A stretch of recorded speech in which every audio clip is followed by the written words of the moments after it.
Baiklah teman-teman, saya selalu mengatakan bahwa perempuan yang masuk Islam biasanya melakukannya karena alasan romantis atau karena mereka sedang menghadapi masalah batin, mereka sedang mengalami krisis emosional atau mental. Jadi kebanyakan perempuan jatuh cinta dengan pria muslim. Lalu seperti yang kalian tahu, pria itu berkata, "Jika kamu ingin menikah denganku, maka kamu harus masuk Islam." Lalu mereka berkata, "Oh baiklah, saya akan masuk Islam." Contoh paling terkenal dari hal itu adalah mantan istri Imran Khan, Jemima Goldsmith. Jemima Goldsmith, bagi kalian yang belum tahu, Imran Khan mungkin adalah orang Pakistan paling terkenal dan dulu juga sangat tampan. Dia menikahi seorang sosialita Inggris bernama Jemima Goldsmith dan dia masuk Islam. Dan ketika mereka bercerai setelah 10 atau 11 tahun, dia sebenarnya tidak pernah secara terbuka mengatakan bahwa dia mantan muslim. Tapi karena dia punya anak dengan Imran Khan, jadi dia sangat menghormati Imran Khan.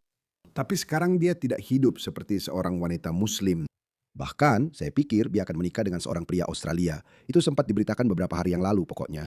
Itu hanya salah satu contoh, tapi saya sudah melihat banyak sekali contoh seperti itu. Lalu pilihan lainnya, pilihan kedua adalah wanita-wanita yang kecewa dengan gaya hidup barat mereka. Mereka merasa telah disakiti oleh pria-pria barat atau merasa telah dimanfaatkan di klub malam, atau gaya hidup pesta mereka tidak cukup baik, atau gaya hidup pesta mereka tidak memuaskan bagi mereka. Mereka merasa direndahkan. Lalu tiba-tiba mereka menemukan Islam, di mana mereka diperlakukan seperti ratu, atau setidaknya itu yang mereka pikirkan. Tapi saya sebenarnya mewawancarai seorang wanita Amerika yang mengalami situasi serupa. Karena Islam sangat predatoris, agama ini hanya memberitahumu bahwa, "Hei, kamu tahu, Islam itu indah. Kami menjaga wanita. Kami memperlakukan mereka seperti ratu." Bla bla, semua omong kosong biasa. Tapi kenyataannya sama sekali tidak seperti itu.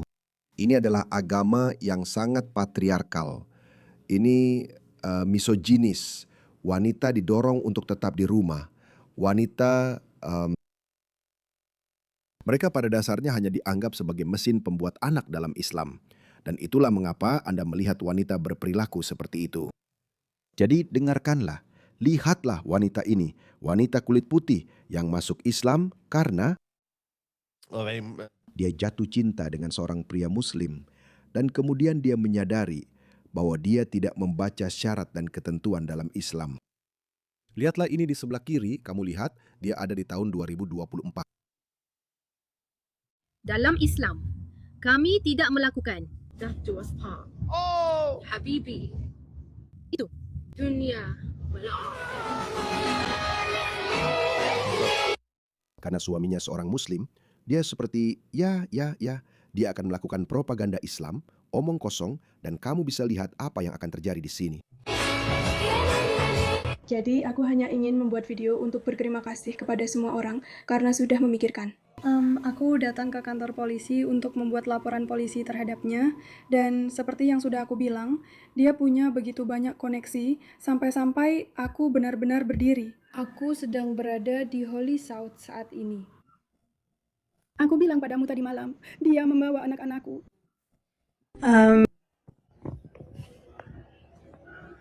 Aku tahu ini akan terjadi, dan semua yang aku takutkan. Bodoh, maaf, aku tidak merasa kasihan padanya. Aku melakukan semua hal lainnya. Aku melakukan segalanya. Lihat aku bahkan mengenakan hijab, aku menahannya. Dan dia jelas menerapkan syariat penuh. Al-Quran surah keempat ayat 34. Memukul istri yang tidak patuh. Dia melakukan itu, lalu dia berkata, "Oh tidak," bahkan wanita muslim ini. Ketika aku bertanya pada mereka, "Oh, jadi kamu mencintai Islam?" "Ya, kamu mencintai Al-Quran. Kamu percaya itu adalah firman Allah." "Ya, ya, ya." Nah itulah yang dikatakan surah keempat ayat 34. Seorang pria bisa mendisiplinkanmu secara fisik. Tidak, tidak, tidak. Kami tidak percaya bagian itu. Munafik, muslim hanya di permukaan. Bagaimana bisa pelaku kekerasan lolos dari segalanya hanya karena dia punya uang? Bukan karena dia punya uang, tapi karena dia adalah penanggung jawabmu, dia benar-benar tuanmu. Itu benar-benar tertulis di Al-Quran, bodoh. Maaf, aku tidak bisa berempati denganmu, dan aku juga sulit bersimpati. karena kamu membuat keputusan itu atas kehendak bebasmu sendiri. Bodoh. Oh, lihat ini. Ada wanita lagi. Lihat wanita ini. Dia bilang, aku paling benci pakai hijab setiap hari. Aku cemas dan merasa tercekik. Aku hanya memakainya karena itu kewajiban. Aku selalu bilang begini, ada 3 alasan kenapa wanita memakai hijab, burka, nikab. Dan semuanya karena paksaan. Entah mereka dipaksa oleh keluarga mereka, jadi itu paksaan, atau mereka dipaksa oleh masyarakat, seperti yang terjadi di Afghanistan dan Iran. Atau mereka dipaksa oleh kitab agama mereka, Al-Quran. Seperti yang dia katakan, itu adalah kewajiban. Jadi, hanya ada 3 alasan ini mengapa perempuan memakainya. Tidak ada perempuan yang dengan bebas mengatakan bahwa, ya, saya suka memakai nikab, saya suka berdandan seperti pejuang ninja dengan kantong sampah. Tidak ada. Tidak ada perempuan yang mengatakan itu. Tidak ada perempuan yang secara sukarela memakainya. Dan inilah alasannya ketika Amerika mengambil alih Afghanistan, tiba-tiba kita mulai melihat perempuan tanpa burka biru yang menjijikan itu. Burka. Jadi, dengarkan dia. Saya benar-benar sadar akan hal itu. Saya sangat membencinya. Tidak ada yang lebih saya benci selain memakai hijab setiap hari. Tahukah kamu, saat saya keluar rumah, yang bisa saya pikirkan hanyalah, oh, tahukah kamu saat angin bertiup dan saya seperti ini? Yang bisa saya pikirkan hanyalah, oh, tahukah kamu saat saya merasakan sedikit saja? Tidak akan berakhir dengan baik. Itu adalah gerakan di kerudung di kepala saya. Yang saya pikirkan hanyalah, ini mengganggu. Seperti, saya tidak bisa menghadapi ini. Setiap kali saya bangun dan saya, ya ampun, saya baru saja memikirkan sesuatu yang sangat lucu. Biar aku buka TikTok dan mengunggahnya. Lalu aku berpikir, oh, tapi aku harus mengambil kerudungnya dulu. Saya pikir, oh, saya memakai hijab karena itu adalah kewajiban bagi saya, tidak ada alasan lain. Sejujurnya, aku benci mengatakannya, teman-teman, karena aku benar-benar berharap bisa datang ke sini dan berkata, aku memakai hijab karena aku benar-benar melihat keindahannya, dan karena ini, dan itu. Banyak wanita berhijab sebenarnya berbohong kepada kalian saat mereka mengatakan itu. Oh, lihat, bukankah itu indah? Saya suka diperlakukan seperti ratu. Aku memakai hijab bukan karena alasan lain selain fakta bahwa aku adalah seorang wanita muslim dan itu adalah kewajiban yang diberikan kepadaku dari Tuhan. Oh, tolonglah, berhentilah menyerangku dan berhenti mengatakan semua hal buruk ini. Apa kamu kira aku setiap hari melihat diriku sendiri lalu berpikir, tahu nggak, aku akan memakai hijab karena itu membuatku terlihat luar biasa. Seperti aku akan memakai hijab karena aku terlihat jauh lebih baik dengannya dan semua orang juga harus berpikir seperti itu. Aku sebenarnya tidak berpikir seperti itu, aku memakainya karena aku tadinya mau bilang aku tidak punya pilihan. Jelas aku punya pilihan, karena aku tahu para Islamofob akan memanfaatkan itu dan berkata, lihat mereka tidak punya pilihan. Tapi seperti Tidak, kamu tidak punya pilihan. antara aku dan Tuhan saja. Bagaimana itu bisa disebut pilihan?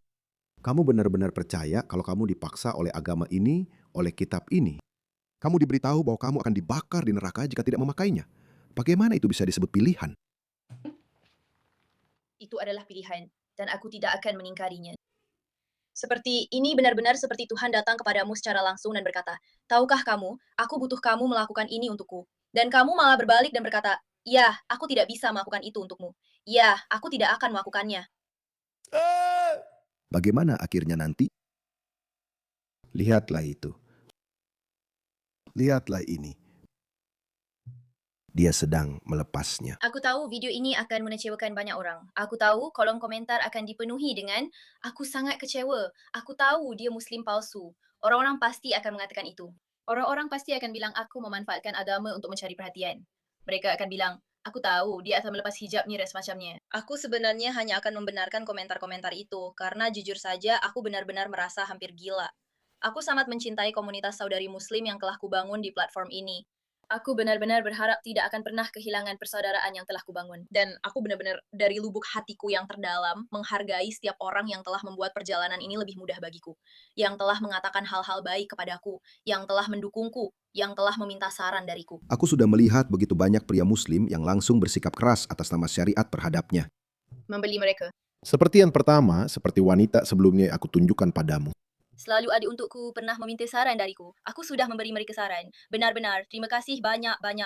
Aku sangat mencintai komunitas yang sudah aku bangun lebih dari apapun. Aku sangat bersyukur atas kesempatan yang bisa aku berikan kepada kalian dan juga yang kalian berikan kepadaku. Islam benar-benar mengubah hidupku menjadi lebih baik dan itu adalah sesuatu yang akan selalu aku syukuri. Dan aku akan selalu menjadi bagian darinya. Mereka harus menjadi muslimah yang hanya tampil di permukaan. Dan itulah masalahnya dengan banyak muslim. Mereka hanya memilih-milih. Aku sudah bilang, Tidak ada wanita muslim yang akan berkata, ya tidak apa-apa suamiku memukulku. Tidak peduli seberapa radikal dia. Kamu pasti akan bilang, oh tidak, dia tidak seharusnya memukulku. Kenapa? Agama yang kamu bela ini memberikan hak itu kepada suamimu dan ayahmu. Tidak, kami tidak menerima bagian itu. Kenapa? Sudahlah, cukup tentang orang gila ini. Di India, mereka punya sesuatu yang disebut, tidak, biar saya ulangi lagi. Di India, mereka telah mengamati sebuah fenomena yang disebut love jihad. Jadi yang mereka amati, banyak pria dan wanita muslim ini yang mereka lakukan adalah mendekati wanita Hindu, wanita non-muslim, kebanyakan Hindu. Dan mereka akan berpura-pura menjadi Hindu terlebih dahulu, lalu mereka akan memerangkap mereka lewat cinta. Dan karena itu, mereka menyebutnya love jihad. Jadi begitu seorang wanita jatuh cinta dengan pria itu, lalu mereka memberitahunya, "Hei, saya seorang muslim, sekarang kamu harus masuk Islam." Dan banyak wanita yang menolak. Dan akibatnya banyak wanita akhirnya meninggal. Jadi fenomena ini diamati di seluruh negeri pada puluhan ribu wanita. Jadi banyak wanita meninggal, banyak wanita yang angkat bicara. Lalu mereka berkata, oh kenapa? Kenapa India jadi begitu Islamofobik? Lihat apa yang mereka unggah di TikTok mereka. Lihat apa yang mereka unggah di media sosial. Di sini mereka bilang, lihat wanita ini yang tidak berpakaian dengan pantas. Dia harus diculik, dipaksa masuk Islam, lalu dipakaikan burka. Lihat ini. Wanita muslim ini mengalihkan perhatiannya dan wanita muslim lainnya datang. Mereka menculik mereka. Ya Tuhan. Dan kemudian mereka akan menutupi mereka. Dia tertawa. Jelas, dia seorang aktris.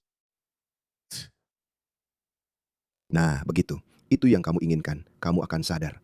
Hah? Lihat ini. Dia senang. Hore, kamu telah di-upgrade menjadi seorang.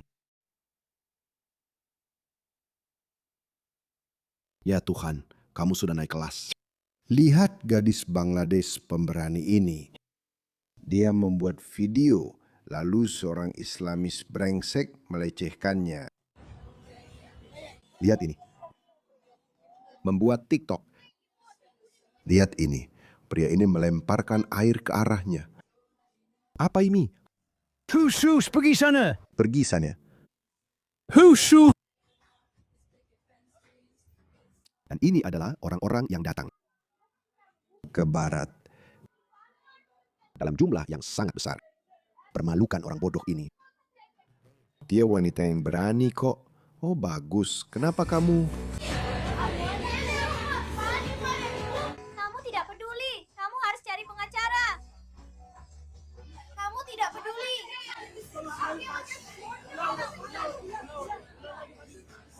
Oh, wanita itu juga membela wanita ini. Kerja bagus? Oh tidak. Ini pasti video lama, karena saya rasa Bangladesh sudah menjadi semakin terislamisasi sejak saat itu.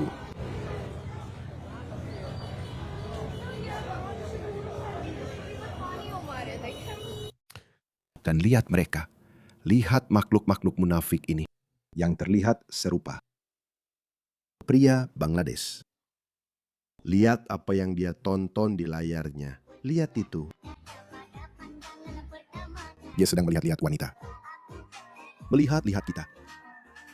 Dia sedang melihat-lihat wanita setengah telanjang. Oh, dia juga menyukainya. Oh tidak, mungkin mengirim permintaan pertemanan. Mengikuti. Dia mengikuti dia. Lihat itu. Dasar bajingan tua yang kotor dan mesum. Jadi begitulah sifat orang-orang seperti ini, teman-teman. Dan jika kamu keberatan orang-orang seperti ini datang ke negaramu, maka kamu dianggap rasis, kamu dianggap picik. Dan Anthony Albanese bilang mereka semua adalah orang Australia. Begitu dia mendarat di Australia, mereka semua dianggap orang Australia. Perbedaan antara orang Australia dan migran adalah? Saya penasaran, apa perbedaan antara orang Australia dan migran? Lihat wanita bodoh ini. Maaf. Karena saya belum pernah melihat itu digunakan sebelumnya di negara seperti negara kita. di negara seperti negara kita. Kamu tahu, Sungguh negara yang luar biasa. kita punya orang-orang yang menduduki posisi senior di pemerintahan kita, di dunia bisnes. Dokter, insinyur. Beberapa raksasa bisnes di negara ini datang ke sini sebagai pengungsi dan migran. Apakah mereka berbeza dari orang Australia? Mereka semua sama. Mereka adalah orang Australia. Orang tua yang aku tunjukkan padamu itu, begitu dia mendarat di Australia, dia langsung jadi Steve Irwin.